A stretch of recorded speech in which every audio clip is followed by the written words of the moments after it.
Well, hello, my brother CNCer. I'm Garrett with IDC Woodcraft, and I'd like to welcome you to this podcast or video where we're going to talk to a brother CNCer. His name is Jeff, and Jeff has been in the CNC space for about a year, I suppose. He can tell a story here shortly, and has found it to be something that he really wants to do, and is kind of finding his direction in it, and has run into kind of a, how would we say, a little bump in the road that has really forced him to network out into this space.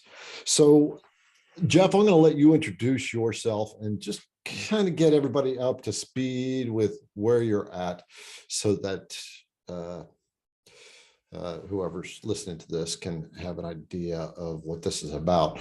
The intention of this is to give you, as the viewer or listener, some guidance into getting into the CNC space in a business and understanding how to navigate some things that you may run into as you go along in your journey in starting your own business. So, Jeff, first of all, why don't you just take a moment and introduce yourself so that the viewer or listener knows what's going on here.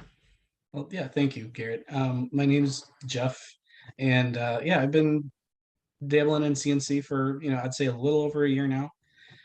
And I know again I was on one of your streams before, and we were talking about kind of my part-time direction with kind of where I was going with it, and so I was still kind of working on designing custom wood signs, trying to really get that out there to consumers on a really part-time basis because I had a full-time job that I was doing.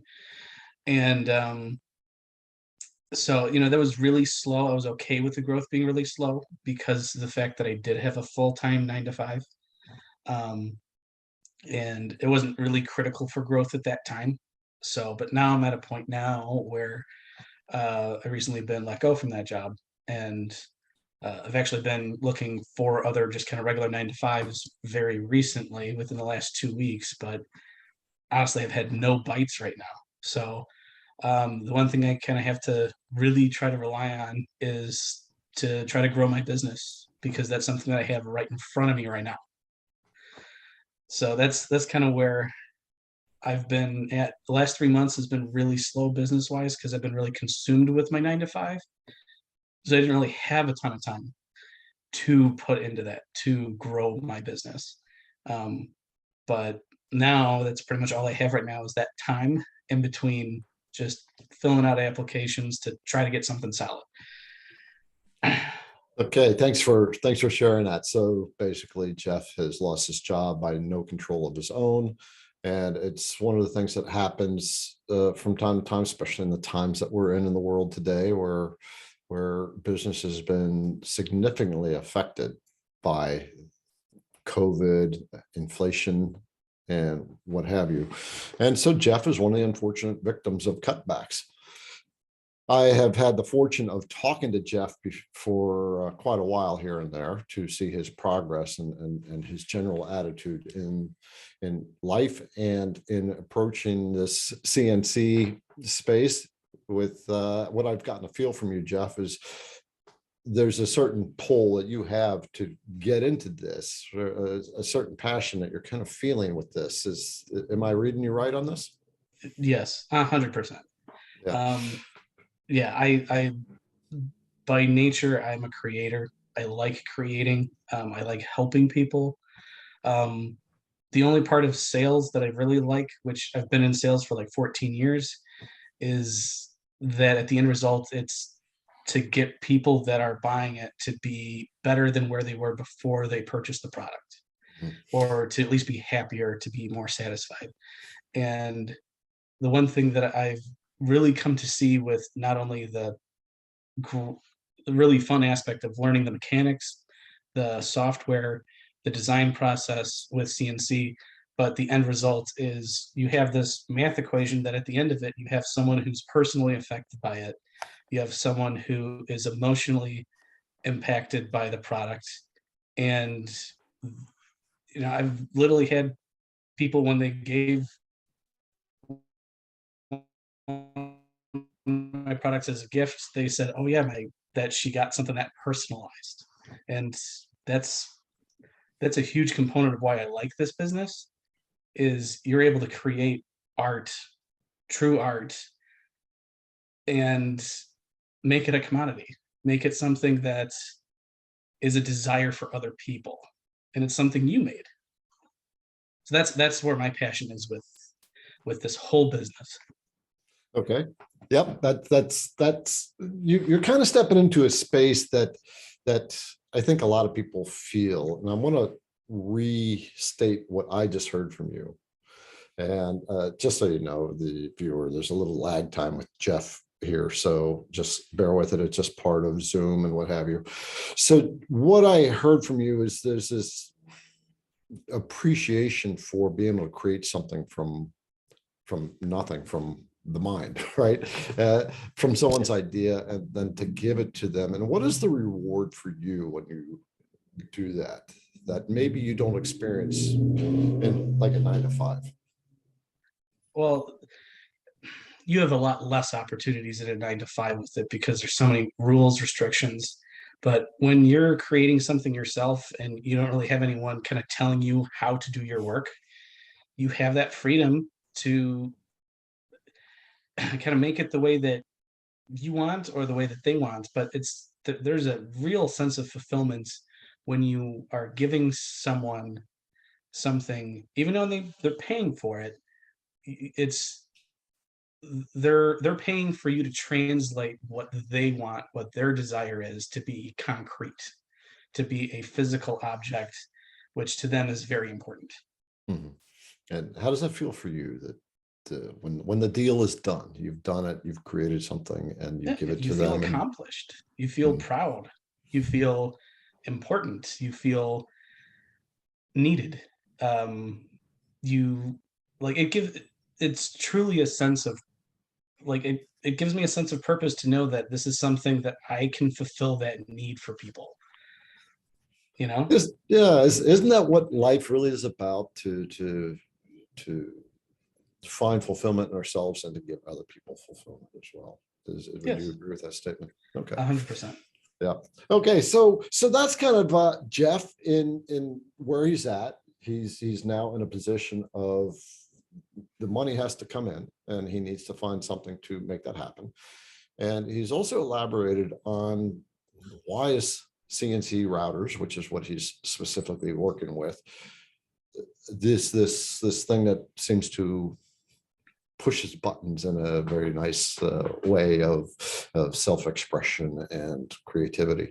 So the reason that this is being this little talk that we are doing right now for you who's listening or watching is to talk to Jeff a little bit about some questions he's been asking me, and the direction he's going in, and what some of the things that are happening with him right now.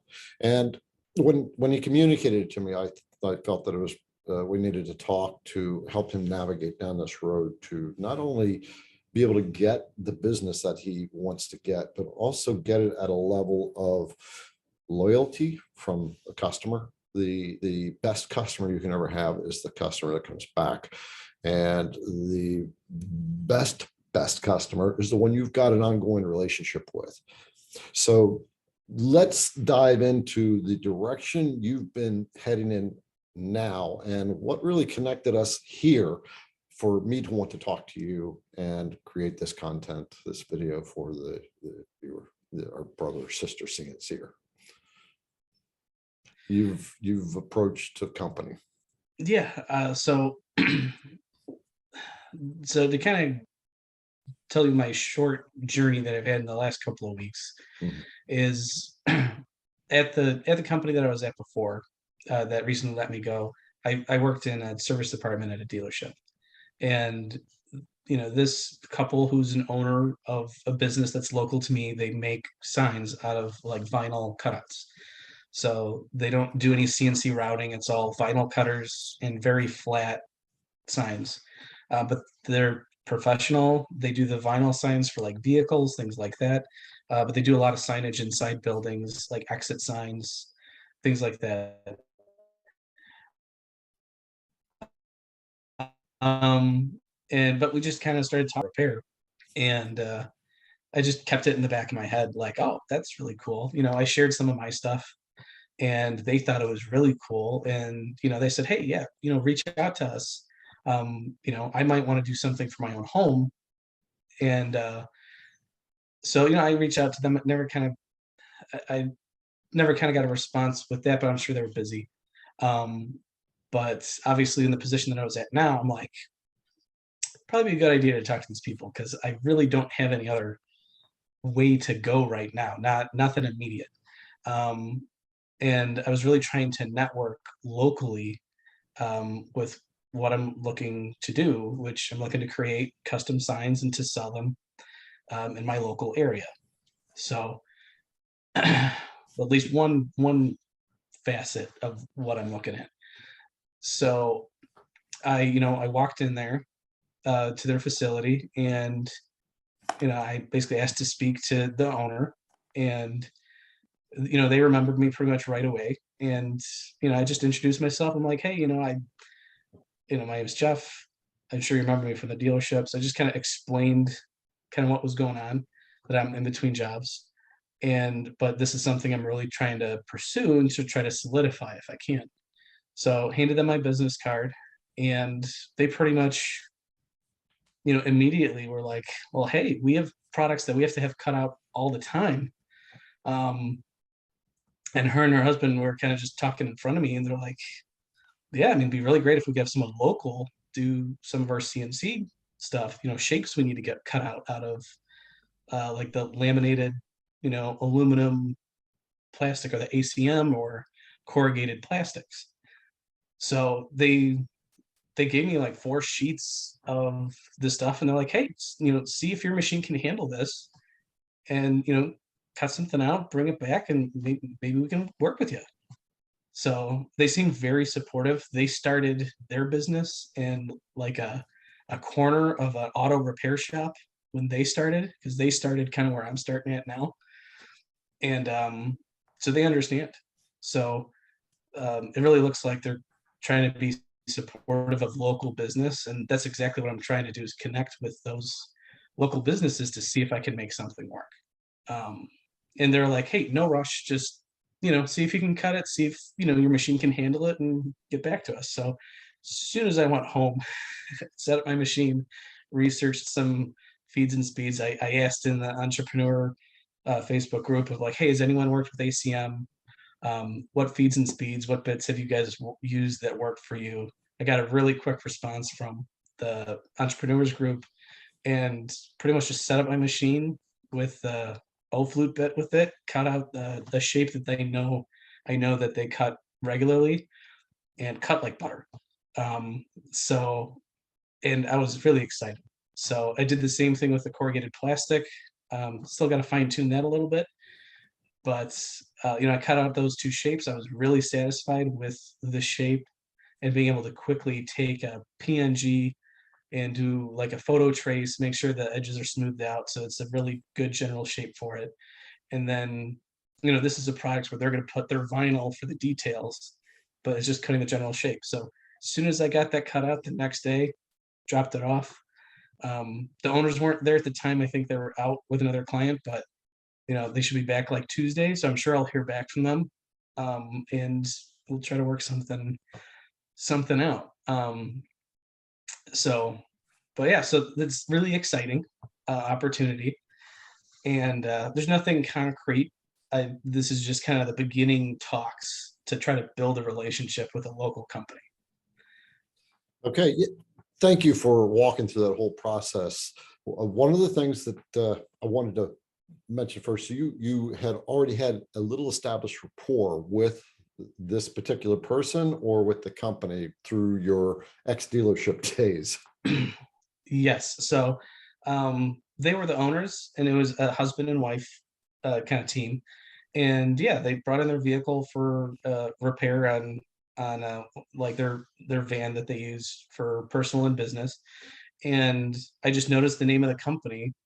That was the name for the car in my system. So I was like, hey, do you guys make signs? And then it just was this natural back and forth, and then showing me stuff and me showing them stuff. So it was just small talk Mhm. is what it was to start. But I always have that thing in the back of my head of this could always be useful later, always.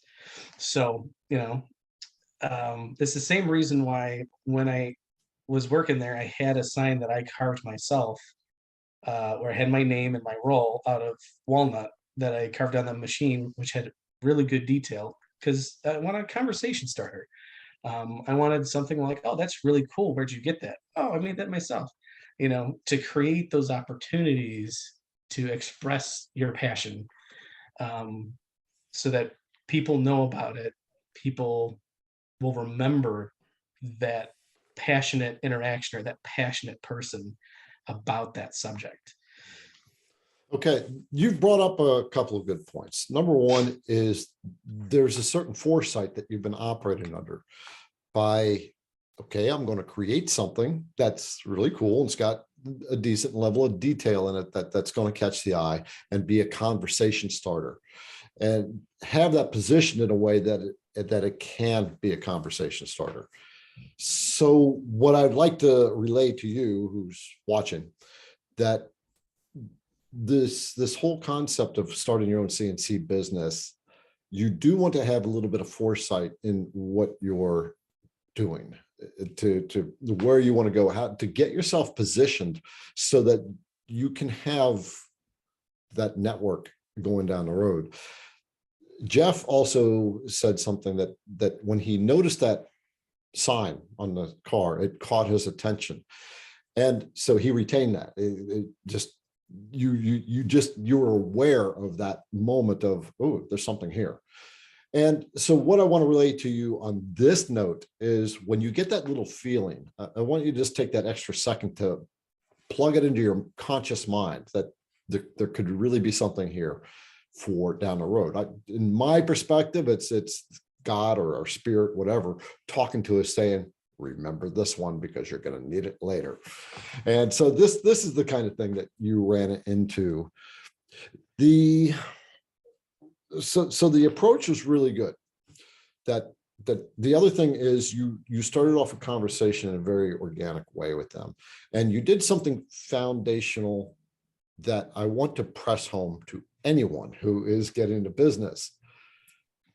From the story you just told me, you asked them about their business. In business, no matter what we do, nobody cares about us. They care about what they want. And there's this idea that we all want to be made to feel special, have attention put on us. So when Jeff is starting to ask them about their business, they're going to blab away, say, yeah, especially if he's coming across with the right positive energy. And that has a resonance with them too. If you make your business or your products about you, and I got this cool thing that I've made, and it's made out of wood, and it's got all this fine detail, and I did it with a V-bit, and on and on and on, that nobody cares, right? Sales are never about the project itself. It's always about the relationship and the meaning or the emotional value of the project. So the whole thing in the staging of this, little did Jeff realize that he was actually staging himself for what he was going to need a little bit later, was, but he was aware of it, was this whole approach of this is about them. It's an opportunity for me. I need to manage this in the right way, and your own nature allowed you to do that. So um, that's one of the things that I found was really interesting. So you've made a project, or you approached them. They said, yeah. They gave you some ACM, and by the way, ACM is basically PVC with thin aluminum sheets on the top and on the bottom. And it's very easy to machine. once you go ACM, you'll never go back, because it machines very easy, clean. It's very durable for outdoors. It comes in lots of colors. And Jeff, how long did it take you to cut the shape? It was about this big. Is that right? Yeah. Roughly. So it honestly, it probably only took as long as it did because I did a 5-degree ramping.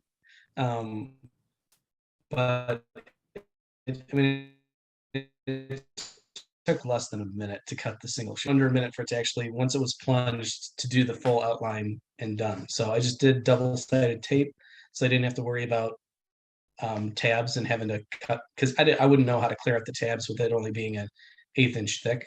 Mhm. Because my flush trim wouldn't be able to get that piece because the bearing and the blade would be too far apart.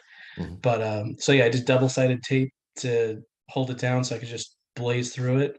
I probably could have gone faster, but I did it at 50 inches a minute with a 1/8 inch O flute. Mhm. Um, and other people were telling me that they did like 150 inches a minute at like 1800 RPMs and was still doing fine with that same diameter bit. I was just trying to go very conservative at first, but it still took less than a minute for that Right. single shape. Okay, cool. Yeah, I'll do a video with the ACM. I have to because it's such a cool material to work with. So, so I'm keeping notes as we go when something kind of catches my attention. The we'll come back to these in a minute.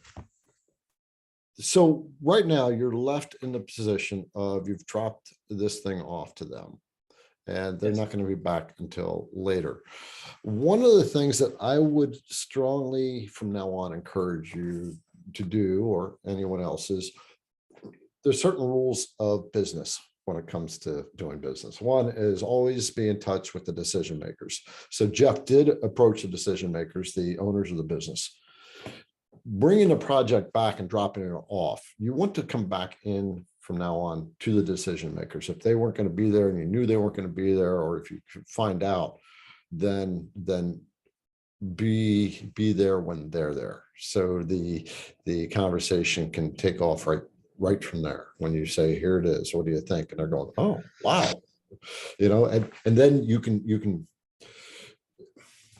the reason I say this is because by our very nature, things can be really important right up front, but over time, that level of importance will drift away. And so you want to catch it at the height of the emotional, whatever it may be. It's kind of like I'm going to take this to a different space for a second. Let's say that you're looking for a CNC router, you decide you're going to get it, and then you start researching routers and you get more and more confused, and it gets harder, and you start getting a feeling like you start getting, I don't even know if I want to go here. And that's because the decision factor, we want to catch decisions in the height of the moment. And if we stay in the space of decision or options, I'm going to talk about this in a minute, that starts to leave us in this kind of confused space, or things are getting a little cloudy. And when people are confused, they don't buy. So I said I'm taking this into a different space, but this is really vital to understand. When if you are taking a project to somebody, if you're promoting, if you're at a craft show, if you're online and you get on the phone with someone, it doesn't matter. And if you start telling them, yeah, I can make this out of a flag, we'll just say flag, and I can make this out of poplar or oak, or I can even do walnut for you, and we can color the stripes green, blue, and yellow instead of red, white, and blue. And when you start adding things on top of you end up creating a situation where you're creating too many options, too much confusion. What you want to do is just lead them down their tunnel to what they want, and let them do the closing. So if they're asking about different things, then you can answer it, but don't stack on top of it, because that will move you away from the sale, because Right. you'll add confusion to it. So I go ahead. Yeah. So which everything you're saying makes sense with my sales background. Um, so it's very similar to when I was like working in sales selling vehicles. The best opportunity to try to get someone to make a commitment was basically right after the test drive, right after the height of the experience of with the car. And it's kind of like this golden window of like they're at an emotional peak but obviously they got all of their logical information to be able to make that decision. And the more they think about it, the more they're going to confuse themselves, essentially. Or, if they go to test drive 5 cars, they're never going to make a decision because they got way too much information. Just like if you're looking at 5, 7 CNC machines, you're just going to get confused. Mhm. So, yeah, I totally understand kind of what you're saying with that. And if you have a commitment, you don't really want to add to that to complicate it. It's if you're already going to get a commitment, just let that happen and let that kind of solidify before you start adding on a bunch of stuff. Yeah, on the flip side, if they're coming in with a certain lack of clarity, if they're going, I'm not sure, I really don't know, then the idea is to help them paint clarity into their picture, is to, well, what are you looking for? Why do you feel this way on that and not that? And let them do the talking. One of the worst things that people in when you don't have experience in business, and when it comes to CNC business, it is sales, but you don't have to like know sales. You don't have to be a salesperson. The best sales is the friend, the person who, yeah, your friend. And so the idea is to make friends with them. You want to either keep them into clarity, and if they're not having clarity, the clarity is just because they're not lots of little what they call objections up here, and so you want to have them paint the picture in their own mind. Is what do you want in this? Where would you put it? How do you visualize it? Right, we think in images. So you want your customer to see what the end game is. You want them to feel the end game. Feel like you just said, the best time is when right after the test drive, because they're high on the test drive. They still have that new car smell in their nose, and how smooth it ran. So anyway, let's kind of come back on track here, that you have this. Now, there's a couple other questions that you were asking me when we were talking about this before, when I said we got to be doing content on this so we can help Right. other people. So part of it was they were expressing that they were already getting this work done somewhere else, but it was extremely far away and they would be the ones dropping the material off. So they would be traveling long distances to get these shapes cut out. And, so one, in my mind, even when it wasn't brought up, I know, okay, they're already paying a specific price already. I don't know what that is. Um, Also, I don't know what shop it was. I don't know what type of machines they have, so I don't know their rate of speed or their accuracy with the products. I don't think accuracy is a big deal when it comes to vinyl cutouts. You're not dealing with 10 thousandths of an inch clearance. You're dealing with just visually it looks good. So that part I'm not worried about, but the speed and how much they would expect and how much they're willing to pay are the unknowns. Yep. Okay, so you don't know what the volume is, you don't know what their the turnaround requirements are, and you don't know what they are looking for as far as what the budget expectations are. Right. So a way to approach this is to ask, right? One of the things when it comes to sales, I hate to call it sales. We are in the business of solving people's problems. We're in a business of creating expression. What you said before, you're translating somebody's idea into reality for them. That's probably the best definition I've heard about what we do all day long. It's the best way I've heard it. So the idea is to, when you're approaching them, is to be the one to ask the questions. The person who asks questions is the one that's in control of the sale. And so the great thing about that is you don't have to try to justify. If I make this out of wood and I do spend all this kind of time and I do this and I do that, that's all justifying. And it's kind of, it puts out this feeling of I'm trying to make myself look better than everybody else. And you're shooting yourself in the foot when you're doing that. ask questions. So in this case, you want to ask, to start the dialogue. And if you first want to ask them, what kind of quantities are they looking for? What is their turnaround time? And what is their budget when it comes to this? The whole thing with this is they will give you the information. And if they turn it around into a question, let's just say, if they come to you, they say, okay, well, how many can you make and how much would it cost us? You immediately turn that around to a question. Is, well, what's the budget expectation that you have right now? What's the range that you're dealing with this? How many are you processing right now? So that I can get a better idea of what price points I need to work with that we can negotiate with.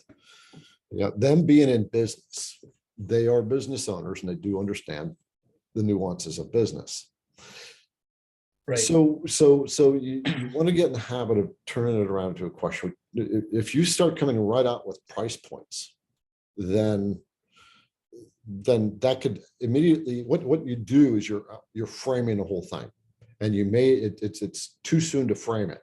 And what I mean by framing is you're framing in their mind this, okay, he can make it for $1.50 a piece. And they may be paying $2.50 a piece already. So you want to get that idea of what they're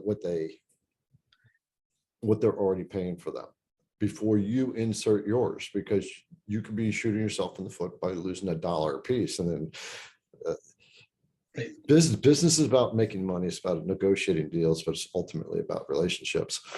And so that's how you want to handle this. You always want to turn that around until you understand what their budget is. And then don't throw price points out right away. You come back later with a price point. You have to study the material. Where are you going to get the material? Are you going to get it from them? Are they going to supply it, or do you have to get it yourself? And what's the projected volumes? So all this you need to know up front before you even discuss price. Right. And it's very, it doesn't come off as pushy or anything. It's just information gathering, right? Right. Well, especially when it's business to business, you can be a little bit more direct, and it's going to be understood that you're saving each other's time. You're not, you're trying to kind of get to the point, but you're going to do it in a way where it's still like, hey, maybe after this we can grab a cup of coffee and not talk about work. You can still maintain those relationships, but obviously when it comes to business, those relationships help, but sometimes those things still kind of get set aside, where it's not going to hurt that. It's okay, if it works, if it works. If it doesn't, then we understand. No harm, no foul. It's just trying to make a connection that is beneficial for both parties. Mhm. So one thing I've already tapped into is, because there's a distance for them dropping off the materials, I already know that they're providing the materials now. Because of how established they are, they're probably going to get it cheaper than I can, and it's probably going to stay that way. The value to them is going to be the distance and the time they're going to save from driving that far to drop those materials off. So they might not necessarily be even looking for faster production or cheaper production. They're looking to save time in driving those long distances to get those machined. So in that aspect, I already know right off the bat I'll be able to help with that. Two, I know because they themselves are entrepreneurs, it's a soft spot for them to help someone who is also someone who's trying to become an entrepreneur themselves. Mm. So that to them in and of them itself is a emotional benefit to them. So they're filling up their emotional piggy bank by helping someone local out. Yep, those are also good points. Now, one of the things that you brought up is this is what they call B2B, business to business, as opposed to business to consumer, which is what most CNCers do. The benefit of going B2B is that you have more predictable revenue, and you can often get more for what, without haggling. You come up with an agreement, And then we have an agreement, that's what we're working with. And then you go back to the negotiating table at appropriate times if things change, some materials change, or price of materials, things like that, or volumes change. One of the things that you said that was really, really important as well is the value element. What is valuable? I'm talking to the CNC brother or sister who's listening to this or watching this right now. Is one of the things that it's really important to know is who you're selling to in general. So Jeff knows he's selling to a business. He knows he's selling to, is this a mom and pop, or is it a little bit bigger than mom and pop now? It's a little bit bigger. They have a couple of employees. I don't know their ins and outs, but they're in they're in like a corporate business center, and they definitely have pre-made inventory. Mhm. So they have an actual storefront that people can go to, but they also will go and do custom quotes. And but usually they're probably the ones handling the bigger stuff, where they're going to go and quote. But they definitely have an accountant. They definitely have someone covering the front desk. They definitely have someone that's like handling maneuvering of physical products, whether it's warehouse or whatever. So they're big enough, but it was a mom and pop, and it's really kind of at that beginning stages of them being an established Okay. business, and they probably have been for at least 5 years now. Right, right. Okay. So did they make comment to you about the new entrepreneur, that they experienced that in their time, or was there dialogue about that? Yes. Because and I even asked them, because I'm like, hey, I'm kind of coming in specifically just to introduce myself, get to know the local businesses, to try to work together. And I even asked them like, hey, maybe I could take you guys up for a cup of coffee, and maybe I can kind of pick your brain, because I know you've probably been where I'm at now. And they're like, oh, absolutely. We started our business in the corner of a auto repair shop when we first started. So they said, yeah, no, trust me, we know. If there's any way we can help you with information and getting started, ask away. No problem.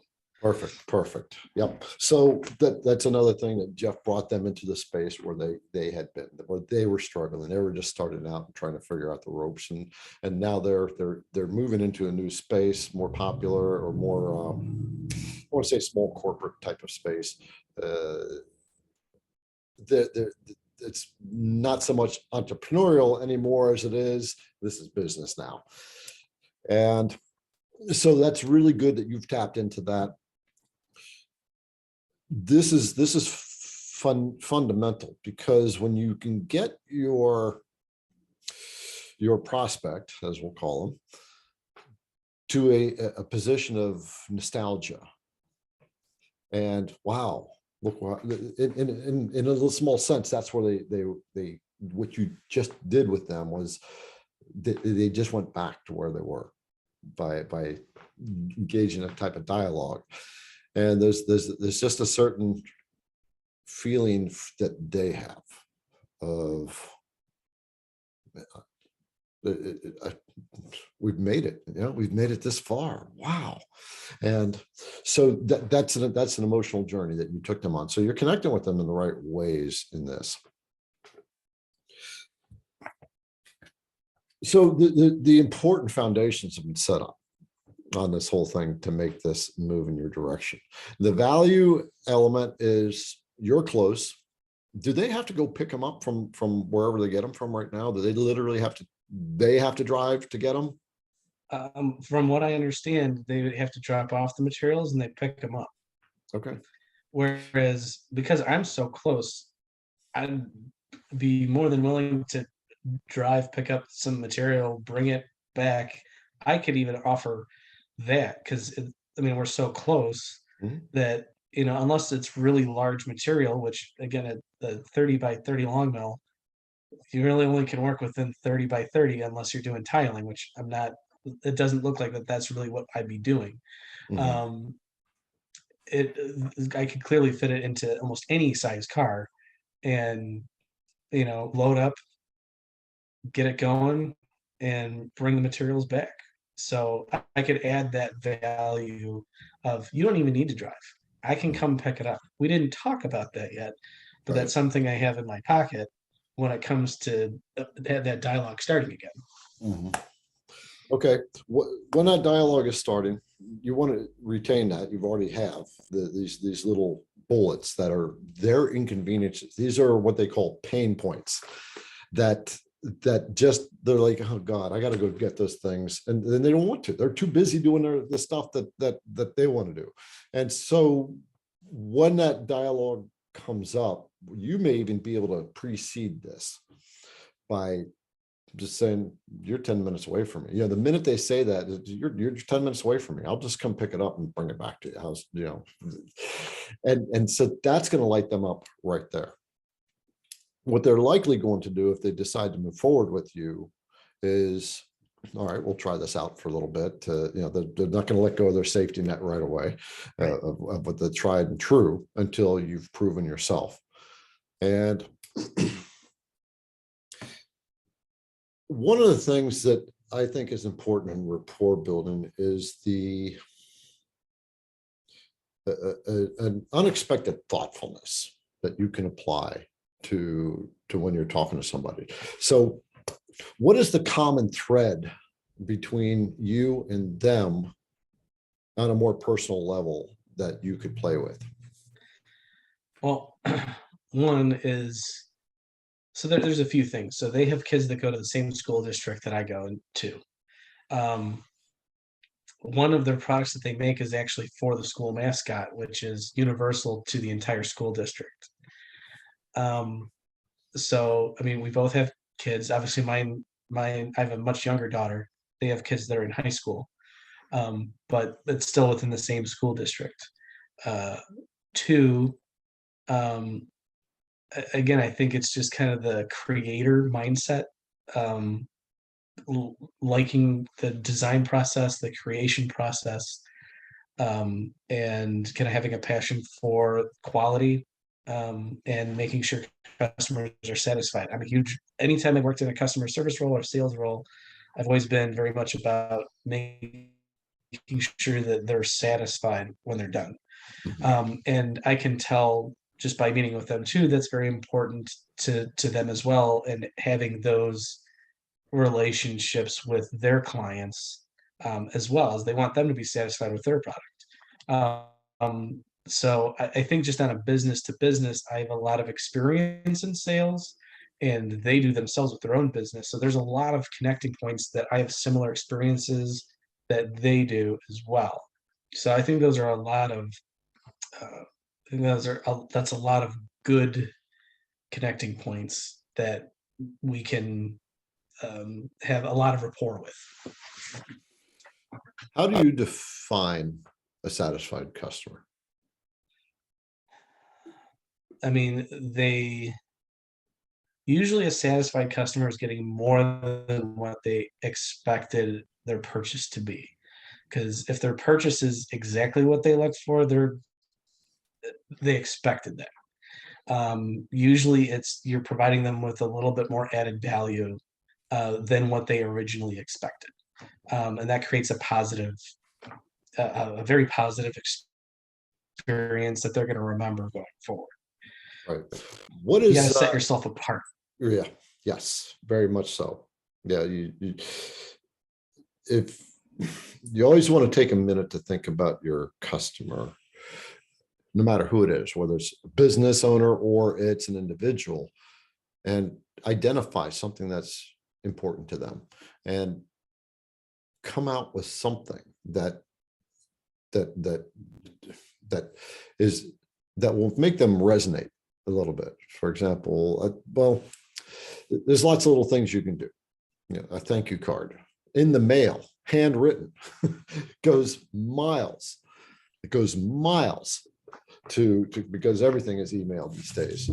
And so the satisfied, yes, that's important. The school mascot, that was brought up.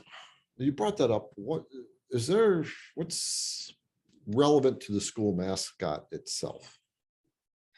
So they usually are contracted a lot of the, um, say like there's an event and they have like the corrugated plastic signs that have the vinyl designs, that are usually like either put in people's yards. Um, when I was in there, they had like t-shirts, sweatshirts. So I know they got like a silk screen, where they're doing like clothing and things like that. So I know that's a part of what they do. There's like the tumblers that have like the laser etched, like designs, and basically it's mostly school mascot themed. So they do a lot of work with that for consumers to buy, because they're like, oh hey, yeah, I want to have this T-shirt. I want them to know that I'm supporting my school. But then the actual school themselves, during like events, like an open house, I definitely saw a lot of signage that was up that I could tell that they're the ones who did. So, and part of it too is they have a Facebook page too. So I made sure that I liked it, followed it. So anytime they have an update, I'm seeing what they're posting. So I'm seeing their products Mhm. to do my research on them so that I know kind of what products they're making, especially the most recent stuff. Okay. One thing to do is to research them a little bit to just understand, a little deeper what's important to them, or what's important to them. I'm thinking, do you want to go into the personal space, the business space, and probably you want to, what's important to them in the business space that's going to help their business. So when you're dialoguing with this at the appropriate time, I would suggest that you come in with an idea of something that you can make for them that's a little bit different from what they're looking for, or ask them, what are some of the things that you want to have done that kind of fits in this element of what I do that you're struggling with? Maybe I can help you out, try something out. And you'll start to get some hopes and desires or issues that they're struggling with.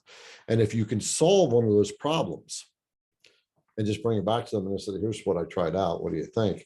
Yeah, that's one of those things that starts to give you some brownie points that it may, when you're approaching with this whatever you're doing right now, it may not pan out there, but you're opening other avenues to be able to do business with them by providing that's part of extra value, right? Where you get it made and you bring it to them and say, yeah, take it, it's yours. And so that's adding brownie points. I Yeah, want to go ahead. so the part of the conversation that I had with them too that they actually kind of brought up is because when I was showing them examples of what I was doing, with my signs is, you know, like I kind of, I wasn't trying to sell my services, but I was just saying like, hey, you guys work with the vinyl, um, that, like, have you ever thought about, having some of these, instead of them being two-dimensional, having them more like three-dimensional with something being carved, so you have that kind of three-dimensional look to it. So it was just an idea. I wasn't selling them. I was, but they were very open to the idea. And kind of my thought that I have, and kind of the full idea is, this might open up avenues where they can provide to their clients already. Hey, we have something new we can offer. We have something that's different that we weren't able to do before, and it might be a higher end product. It might be, hey, instead of it just being vinyl stickers, what if we carve into PVC, for example, and have, kind of have like the two-tone painted process where you have like an actual sign that's like 3.25 inches thick Mhm. and is, the double-sided carve, where, you know you but you they work with golf courses all the time apparently. Okay. So, and obviously those have like, ninth hole, whatever. You have so many opportunities for signs that could have carvings etched into them that would be weatherproofed, and CNC is really where you get that done. But, say I'm the one who actually handles the creation of it, they're the ones that are kind of handling their clients. and it's still going through their business, but essentially it would be contracting out to me. That's just an idea that is still too much to drop on them. Not right now. Mhm. I got to build that relationship, but those are ideas where I could be like, hey, maybe this could be incorporated into your business. Maybe we can become a little bit more partners, and we can, I can help you achieve something different that's a new avenue, something new you can market and add to your business. Mhm. Yep, absolutely. We'll have to role play that a little bit to get you uh, engaged in that. Although you've got sales experience, but we can role play that a little bit. What I mean by role play is when we practice things, we can actually practice the dialogue, pretending one person is the business owner and the other person, you would be the person who's working up the deal.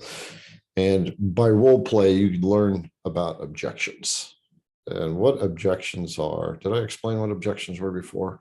I'll Not just say yet, it not in again. this stream. No. No. Objections are either questions that they have in their head. Basically, uh, it's an objection is essentially lack of clarity, what the benefit to them will be. And so there's all kinds of objections. So we won't go into that here. Role playing is a lot of fun, and it gives you, as someone who's selling stuff, a lot of clarity as to how to move forward and to ask the right kind of questions and to drum up the answers. The other thing is the thing about role play is you help your customer answer their own questions. That's the best way to do it. If you answer their questions, that doesn't mean much, but if they're answering their own questions, it means a ton. So with this, then what I would do is next time you talk to them, if the conversation warrants it at the appropriate time, after you've done some business, or not done some business, but came to this agreement of, okay, we'll try this out, and you may not have negotiated something all the way, but you can do that little questioning with them in some dialogue of where you can say, Jeff, if you don't mind me asking, what kind of challenges are you having right now? Or what kind of products would you like to get out that you're not able to do, that maybe I could work on for you? Just try a sample out. Yeah, and would you be open to me trying something out for you, or whatever? You can steer that conversation down that road. The whole point of that is you're delivering some value. You're trying to help them solve a problem, Right. and then you come back with a sample, and they're like, "Oh, this is exactly what I was looking for," right? And that's a big brownie point. One of the things I want to point out is the business card concept. What do most people do with business cards? They generally aren't going to look at them again. Throw them in the garbage. So what I would challenge you is to pitch the business card idea and provide something that would be harder to throw away, that would still connect you. It can be a little figurine or something, whatever it may be, that you can create on your machine, but it's also something that's generally meaningful to people, and it will have your information on it as well. Or you can give it with the business card, but you want this association. The business card has no emotional value. It's a card. Everybody hands it out. It takes up space. So you want something else to be going with it. So try to think of something that is going to be just have general meaning to somebody, that's easy to make. I don't know what it would be. That one. Yeah. So yeah, I'll let you toy on that. Okay, so what have you kind of picked up through this conversation so far? Well, I mean, I think, I mean, I know I'm on a good track with it. I've definitely gotten a little bit of clarity as far as the guidance of how the next conversation should go. Yep. So that, as far as, knowing what questions to ask, um, giving them obviously the opportunity to ask questions too. Um, Obviously not to be too pushy, but to find out and ask like, okay, yeah, what's your budget? What's your, how many pieces, are is your expectation per week with this particular project? What's Mhm. your projection as far as what are you going to require to be completed within X amount of time? So that way I can know by doing the math, okay, can my machine do it? How long do I need to be in front of that machine? Do I have enough hours in the day to do it? And so that way I know, okay, am I going to take on something that I know I wouldn't have time to do and make them mad and then never use me again? Or just be realistic with them and be like, hey, I would love to help you out. This is kind of the limitations I have until I grow. Um, but this is what I would be able to do kind of at a max capacity. And obviously be willing to work with them, because if their expectations are like up here and I can't get there, I have to be honest with them. And that honesty might be like, all right, well, maybe we can't use you for this, but maybe we could find something else that would still be beneficial and still help each other out. Um, so yeah, I just got to be realistic with it. So Yeah, one of the things is if you can't meet the expectations, it doesn't mean you can't be a secondary provider, exactly. right? And meet some of the demand.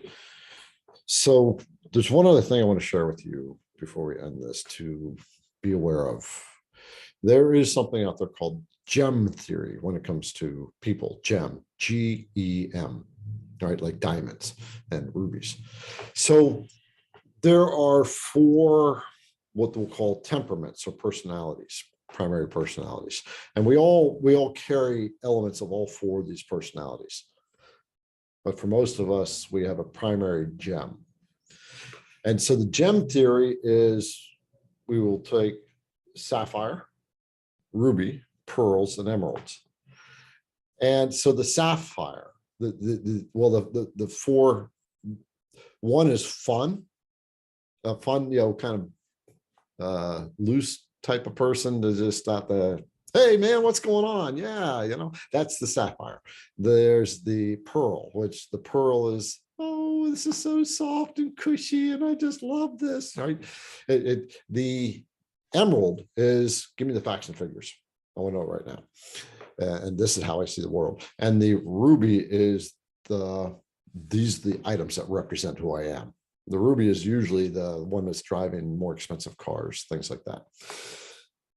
So the idea is to get familiar, be aware of what specific personality is their dominant personality.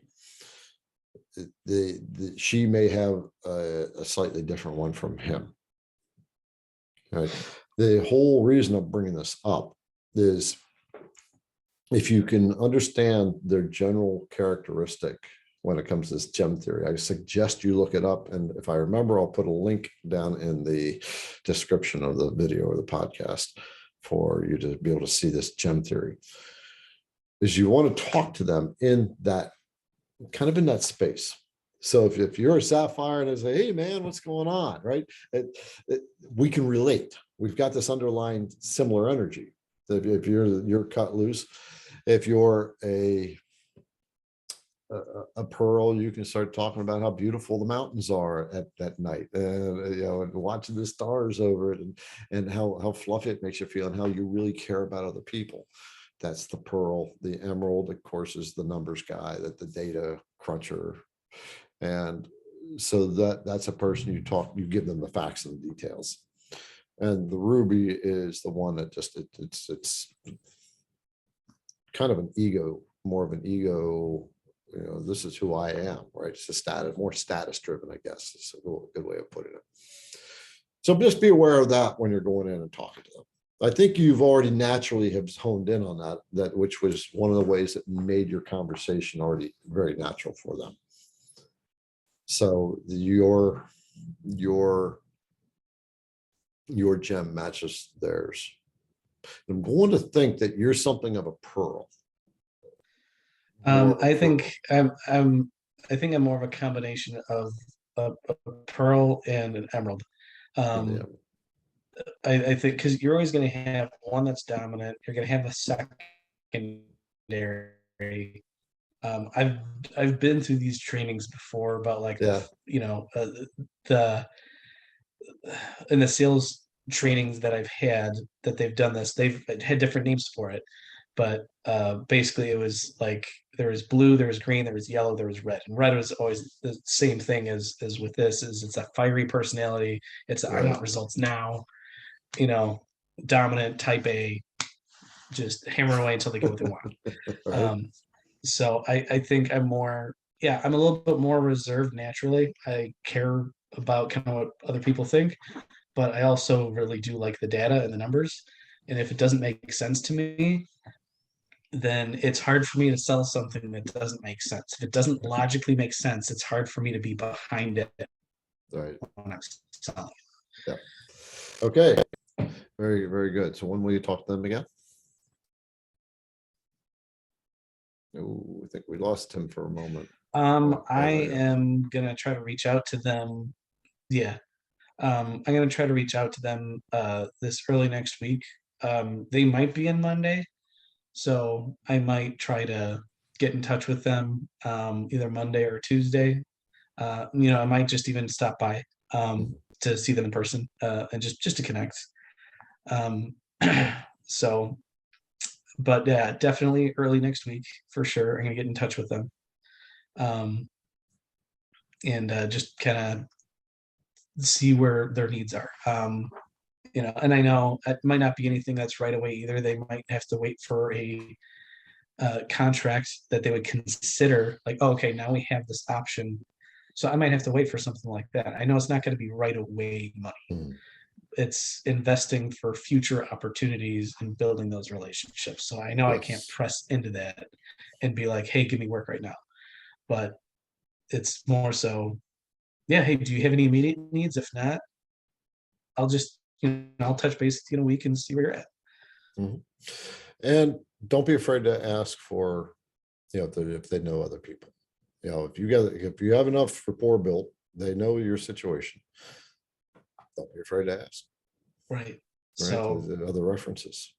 yeah. So, and Because there's nothing better to be able to come into a new conversation. Hi, John. I was just talking to Sue and she recommended that I talk to you. You immediately have a good standing. yeah.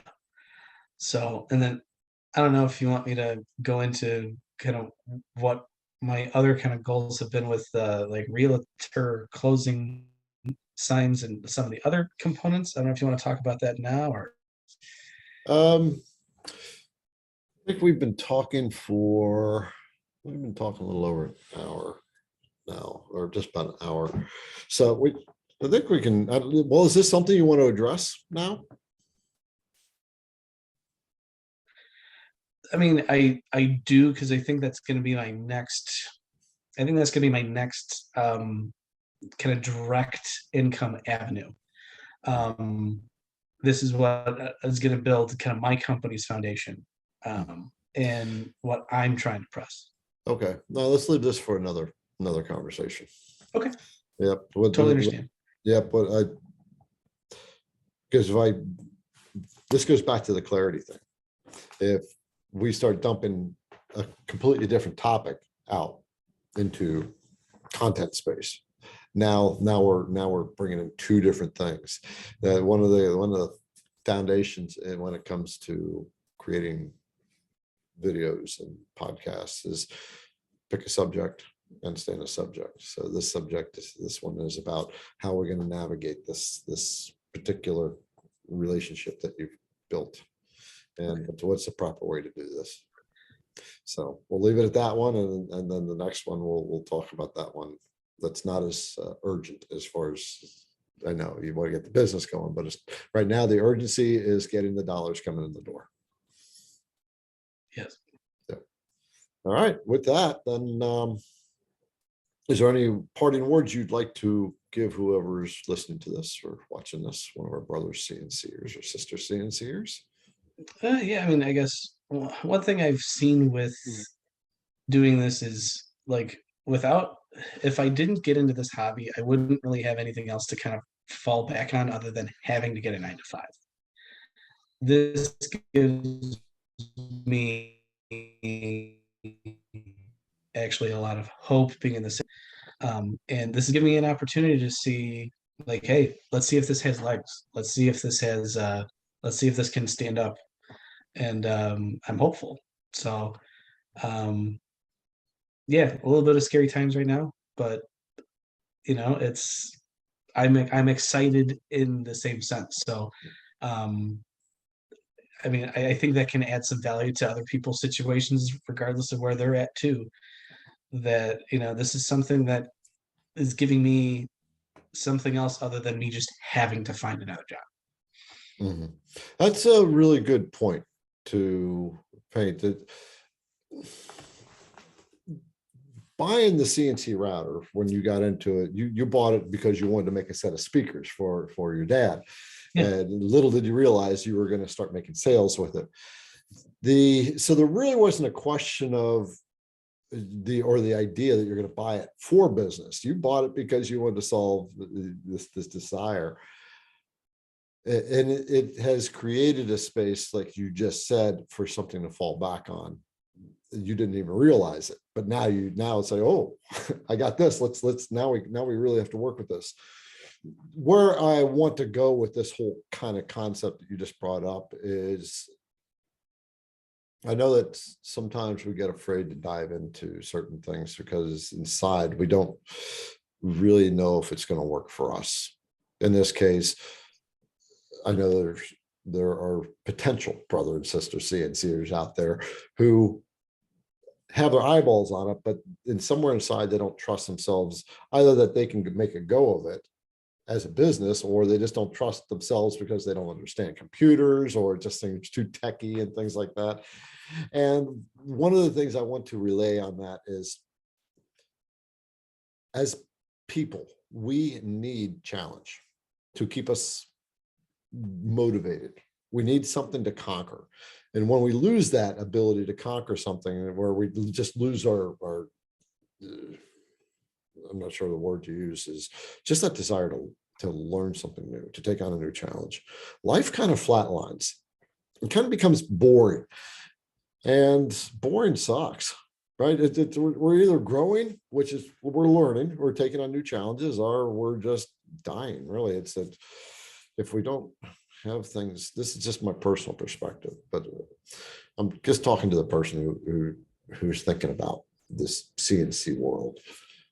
And if you've just been dancing on it for a year and just thinking, maybe not, maybe not, uh, you're holding yourself back from something you're already being called to. Take the dive. Sometimes it's worried about the investment, the upfront investment of a $2,000 CNC machine and a couple $100 design program. But imagine what it would be like had that decision been made a year ago and dove into it, and where you would be now, that you would be creating.